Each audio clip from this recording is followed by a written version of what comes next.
Nós vamos dar continuidade a esse ATPC e alguns momentos nós já falamos a respeito do conteúdo que nós trabalhamos com alunos com deficiência, e agora, de forma bem específica, eu queria falar sobre um assunto que tem sido falado, que é a flexibilização curricular, e sobre o preenchimento do anexo 3, nesse processo, então, da construção desse conteúdo para os alunos com deficiência. Pode passar, por favor, Guarel.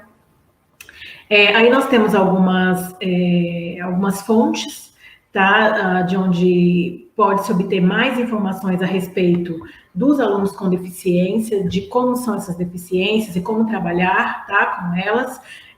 Livros também que falam a respeito desse funcionamento cerebral, e temos também um manual aí, o DSM-5, que se você tiver algum interesse em se aprofundar, nesse manual é possível você ler um pouquinho mais sobre as deficiências. Pode passar, por favor.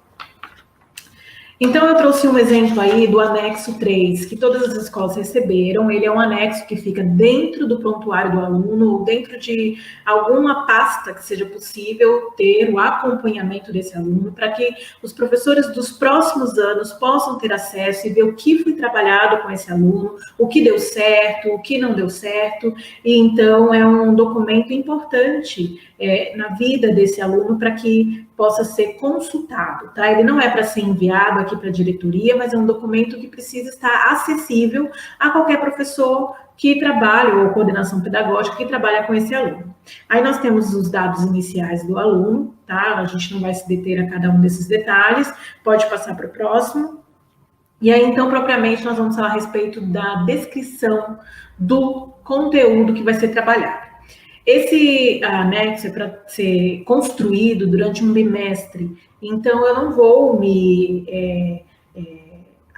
ficar aqui falando a respeito de conteúdo de um bimestre, porque não vai dar tempo, mas aí eu escolhi um conteúdo de geografia que eu vou trabalhar do 6º ano e eu preenchi mais ou menos como seria esse anexo, tá? Então aí, esse pedacinho aí dessa parte do currículo, né, eu retirei de um outro lugar, que daqui a pouco, mais à frente, eu vou mostrar de onde eu tirei, e daí dentro desse propósito que é para ser trabalhado, né, o assunto do conteúdo vai ser o sujeito e seu lugar no mundo, identidade sociocultural. E aí o objetivo da aprendizagem, nessa aula específica, justamente porque eu não vou trabalhar os conteúdos de todo bimestre, mas eu elenquei um conteúdo só para ser trabalhado, vai ser explorar os diferentes aspectos da influência indígena na construção da cultura brasileira, tá certo? Pode passar, por favor. E aí o que é mais importante é trabalhar quais são os objetivos para esse conteúdo com o aluno com deficiência. Nós sabemos que eles têm um pouquinho mais de dificuldade, né? Não são todos que têm essa dificuldade, pelas barreiras que eles encontram dentro da deficiência, no caso do aluno cego, do aluno surdo, podem ter um pouquinho mais de dificuldade no conteúdo, mas isso não quer dizer que eles têm um problema de deficiência intelectual. Ok? É mais a questão mesmo das barreiras que eles têm para evoluir e chegar ao conteúdo. Então, qual é o objetivo a ser alcançado dentro de todo esse conteúdo que eu vou ministrar dentro da sala de aula? E aí eu coloquei 3 objetivos para serem alcançados. Primeiro, o aluno compreender a cultura indígena, a influência e contribuição desta cultura para o Brasil e saber identificar ao redor a presença da cultura indígena e sua interferência na paisagem, né, cultural e natural. E aí os recursos que vão ser utilizados, aí eu elenquei alguns: caixa de som, data show, cartolina, alimentos, material para decoração, dependendo do plano que vocês têm. E eu coloquei esses daí porque vocês vão ver daqui a pouquinho quais são as ideias de atividades que eu busquei para propor. Pode passar para o próximo, Maria, por favor. E aí nós temos uma proposta de intervenção. A proposta de intervenção é justamente diante daquilo que o aluno precisa aprender, como eu vou intervir para que ele alcance esse objetivo.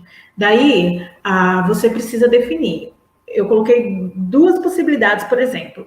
É que o aluno, possa fazer o registro dessa atividade ao final, né, de todo o conteúdo explicado, é esse o meu objetivo? Ou fazer um registro oral, ou fazer a produção manual de um objeto que sintetize esse conteúdo que foi trabalhado, ou será que a minha proposta de intervenção será em relação à exposição do conteúdo? Então, eu vou trabalhar várias possibilidades para que o conteúdo seja exposto e alcance esse aluno. Então, eu vou trabalhar, então, com música, eu vou trabalhar com materiais palpáveis, né, objetos que eu possa, recursos que eu possa produzir. Então, a sua intervenção depende de qual ponto de vista que você vai partir. Aí eu coloquei uma produção registro, e aí eu coloquei também, talvez, a maneira como expor o conteúdo, tá? Então, foram duas correntes aí que eu coloquei.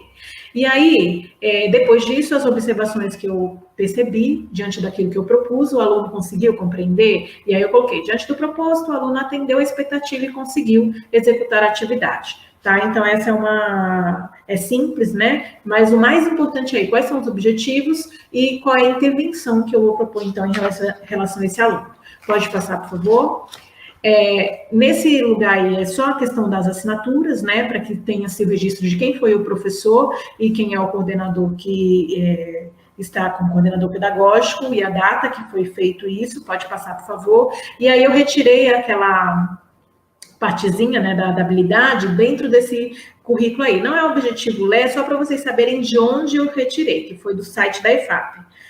Pode passar agora, por favor, e eu vou ampliar as habilidades que estão aí do currículo paulista de geografia. Então, uma das habilidades é essa, F06G, a 14, que é analisar o papel de grupos sociais com destaque para quilombolas, indígenas, entre outros, na produção da paisagem do lugar e do espaço geográfico em diferentes tempos, e a outra é a EF06GE02, analisar e comparar modificações de paisagens por diferentes tipos de sociedades, com destaque para os povos originários e comunidades tradicionais em diferentes lugares. Pode passar, por favor, Garel. Então, dentro dessas habilidades aí que nós vamos trabalhar, a ideia, né, desse currículo em ação, de geografia, atividade número 4, tá? Que foi de lá que eu, mais ou menos, eu captei a ideia para trazer essa exemplificação do que seria uma flexibilização aqui para vocês. Pode passar, Garel, por gentileza. E aí, quem é o meu público? Pensar a respeito disso. Quais as diferentes formas de aprender que eu tenho dentro desses alunos? O que fazer, então, para atingir a todos? É um pensamento que o professor precisa ter, em que o conteúdo não é só para quem vai aprender com facilidade, mas nós temos muitos casos dentro da sala de aula que é necessário, sim, fazer uma adaptação, uma flexibilização do currículo. E aí, então, nós começamos a mostrar quais são as ideias que são possíveis de trabalhar. Relembrando, é um assunto de 6º ano, então ele ainda tem um pouco, né, da infância, digamos aí, sendo compartilhada aí com a adolescência, e aí eu trouxe um videozinho de uma música que fala sobre a presença do índio na nossa cultura. Por gentileza, Guarel, por favor, colocar essa música do Tututupi de Hélio Zinskind. E aí a gente vai ouvindo essa música e vai poder trabalhar melhor com ela. Pode falar, pode pôr.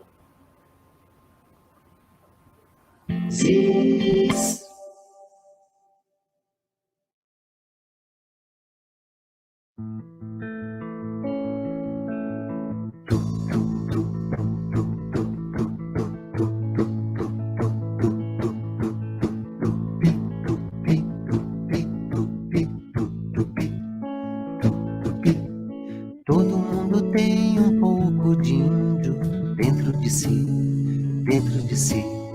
Todo mundo fala a língua de índio, Tupi-Guarani, Tupi-Guarani. E o velho cacique já dizia, tem coisas que a gente sabe, não sabe que sabe eu. Um índio andou pelo Brasil, deu nome pra tudo que ele viu. Se o índio deu nome, tá dado. Se o índio falou, tá falado.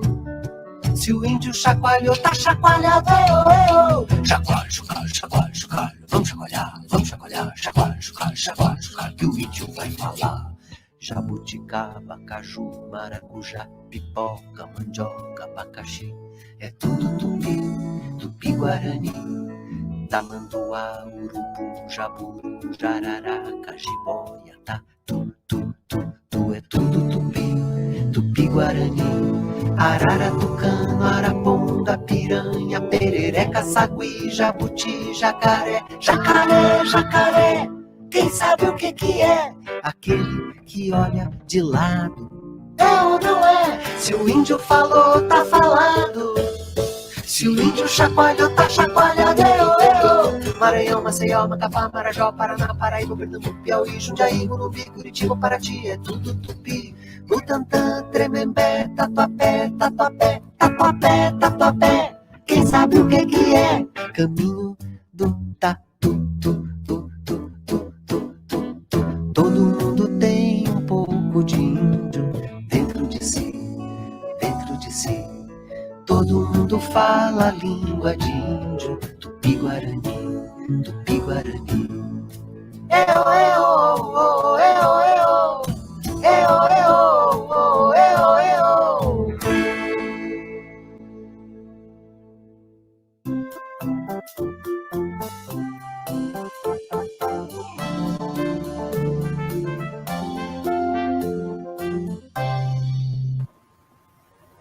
Esse vídeo é um ponto de partida, aí pode ser trabalhado o vocabulário, os significados, né, das palavras, então ele pode ser esse ponto de partida.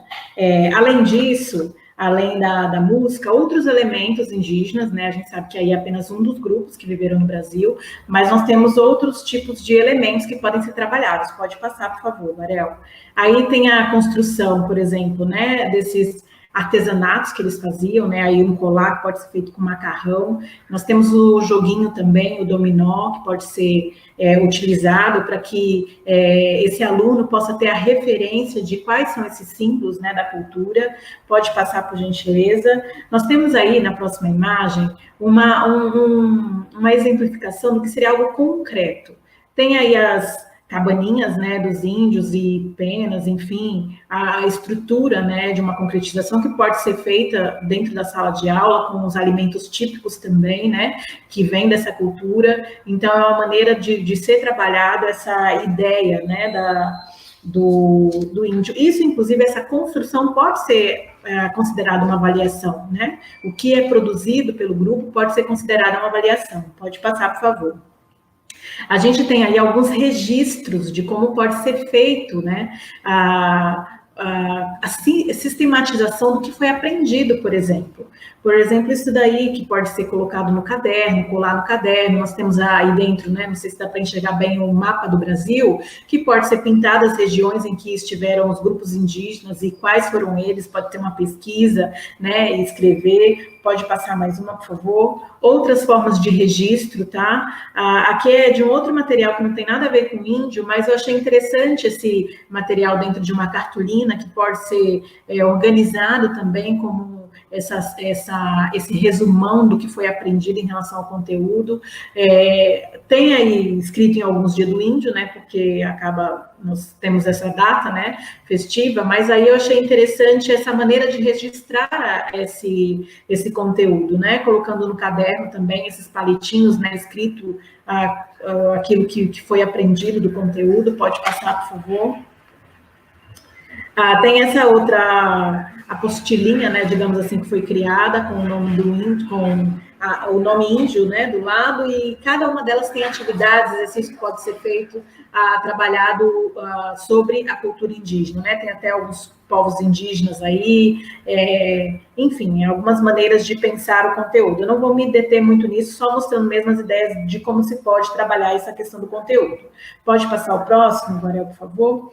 Aí, eu trouxe essa ideia de introdução, desenvolvimento e conclusão. Quem trabalha no Fundium já viu mais ou menos isso, mas o que é interessante não é só como que pode começar uma frase, o meio ou o final do texto, mas pensar assim, quais ideias nós podemos trabalhar na introdução a respeito desse assunto? Qual poderia ser o desenvolvimento? E a conclusão, e escrever? Pode ser feito um mapa mental para ajudar também nesse registro? Sim, porque às vezes o aluno tem dificuldade nesse passo a passo, na memorização primeiro, segundo, terceiro ponto. Então, pode ser também interessante fazer esses registros de mapas mentais, podem ser usados imagens para os mapas mentais, como também a parte do texto escrito para o mapa mental, para que o aluno possa ter a noção do começo, meio e fim desse conteúdo. Pode passar, por favor? Aí tem até um mapa mental que eu encontrei com os povos indígenas, que pode ser trabalhado para o aluno. Então, não há só uma maneira de a gente trabalhar. Se vocês observarem, esse é um conteúdo que pode ser trabalhado por qualquer aluno. Não é só com o aluno com deficiência. Então, o que a gente quer dizer a respeito da flexibilização? A flexibilização é uma maneira em que o conteúdo possa atingir a todos que estão dentro da sala de aula.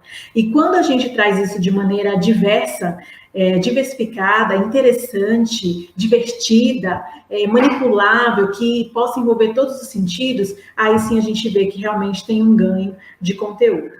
E aí eu tenho uma dica, porque nós temos tido muitos alunos que estão alcançando os próximos níveis, a gente sabe que na pandemia isso tem piorado, a respeito da questão da alfabetização. E aí eu peço que você passe o próximo. É uma dica, pessoal, isso não estou falando para vocês fazerem, mas o que eu tenho estudado, o que eu tenho visto, é um ganho incrível com esse tipo de trabalho em sala de aula. Então, a dica é trabalhar a consciência fonológica. O que é a consciência fonológica? É aumentar, em relação ao aluno, o repertório dele em relação ao som das sílabas, ou pode ser das palavras, enfim, do objetivo que você tem. Aqui eu vou trabalhar com palavras, mas o que isso vai ajudar em relação ao aluno? A gente sabe que tem alunos que escrevem uma frase e unem várias palavras, ou seja, ele ainda não teve consciência de que as palavras são separadas. Então, isso pode ser trabalhado. Ele também erra, muitas vezes, partes da palavra, porque o som daquele pedaço ainda não está claro para ele. Então, a gente vai repertoriar o aluno com a consciência fonológica. O que você pode fazer? Você pode escolher de 1 a 2 palavras desse conteúdo, e aí dentro desse conteúdo que eu acabei de trabalhar, eu escolhi a palavra paisagem, daqui a pouco eu vou trabalhar com ela com vocês, e daí eu vou trabalhar 3 aspectos, ou 4, daqui a pouco vocês vão ver. A segmentação da palavra, a aliteração, a rima, e eu vou trabalhar também com o meio da palavra. Pode passar, por gentileza, Guarel. E aí está o exemplo. A palavra que eu escolhi foi paisagem. E aí, quando eu trabalho a segmentação, eu preciso que fique claro para o aluno quantas partes tem essa palavra. E aí eu posso fazer isso com os dedos, paisagem. Ou posso fazer junto da boca para que ele perceba quantas vezes eu abri a boca, paisagem. E aí ele conte isso, ele pode usar os objetos que ele tem, paisagem. E aí ele conta, quantos pedaços tem paisagem? 3 pedaços. Isso é super importante. E mais do que isso, ele saber que pai tem esse som, zá, mesmo que não seja o Z, o S com 2 vogais, né? Tem o som de zá e gen. Esse gen é com G e não com J. Então, isso você não precisa escrever em nenhum papel, não precisa escrever no quadro, isso tudo vai ser feito mentalmente. Você gastar 2 a 3 minutinhos da sua aula usando isso, o aluno ele vai conseguindo memorizar isso daí. E aí, você pode trabalhar com a literação. Outras palavras do repertório que comecem com pai. Então, vamos lá. Pai, paio, paixões, paisagista. Nossa, mas o início dessas palavras também é com pai. Essa associação que ele vai fazer na mente dele é que vai ajudando ele nesse repertório a ampliar a sua visão e ele perceber que aquele som se repete em outras palavras. E aí isso vai ajudá-lo quando ele for escrever. Então, não é só esses alunos que estão lá no 8º, no 1º ano, enfim, em primeira série, mais à frente, não adianta ficar trabalhando B com A, E, B com E, B. Eles já passaram dessa etapa, por isso é mais importante trabalhar já o Bá, o Bé direto, do que ficar juntando as letrinhas e ele descobrindo esses sons. A outra forma é você trabalhar, não no primeiro momento o meio, tá? Porque é o mais difícil, mas trabalhar então o fim, a rima. E aí você vai buscar palavras então que terminem com gen. E aí vocês precisam trabalhar bem essa questão do gen com G, e não esse outro som que é feito com J, que aí são outras palavras. E aí vem passagem, bobagem, massagem, tatuagem, que também podem ser trabalhadas as segmentações dessas palavras. Porque quanto mais isso for trabalhado, mais claro para o aluno vai ficar quais são os pedaços que as palavras têm. E aí eles vão, quando tiver que escrever a palavra, eles têm um repertório na mente para recorrer e escrever essa palavra. E aí, por fim, vem o meio, que aí a gente vai trabalhar o za, casaram, casaco, casamento, casado. Toda vez que a gente for trabalhando isso, essa consciência fonológica vai sendo trabalhada no aluno e ele consegue, então, construir esse repertório que muitas vezes ele não tem para escrever as palavras e os textos. Isso a gente está falando sobre alunos que muitas vezes não são alfabetizados no tempo correto, na idade correta, e precisam que seja trabalhado com eles ao longo desse percurso escolar, né? Porque muitas vezes a gente sabe, eu trabalhei conteúdos ali que ele não vai saber construir um texto, né? Mas enquanto você vai trabalhando isso, a cada aula vocês vão vendo qual é o ganho que esse aluno vai tendo em relação ao seu repertório. E aí ele vai conseguindo desenvolver, muitas vezes, aspectos que ele nem tinha alcançado. Isso aconteceu com um aluno meu que eu tive no 5º ano, que inclusive foi ele que me desencadeou todo esse estudo que eu tenho feito a respeito disso, e hoje ele está no 7º ano e ele conseguiu deslanchar, desenvolver. Então, existe um tempo maturacional também do aluno, né? Então, essa é uma dica que eu trouxe, que se vocês colocarem em prática, vocês vão ver o ganho que vai ter em relação aos alunos, a prática da consciência fonológica no aprendizado dos alunos.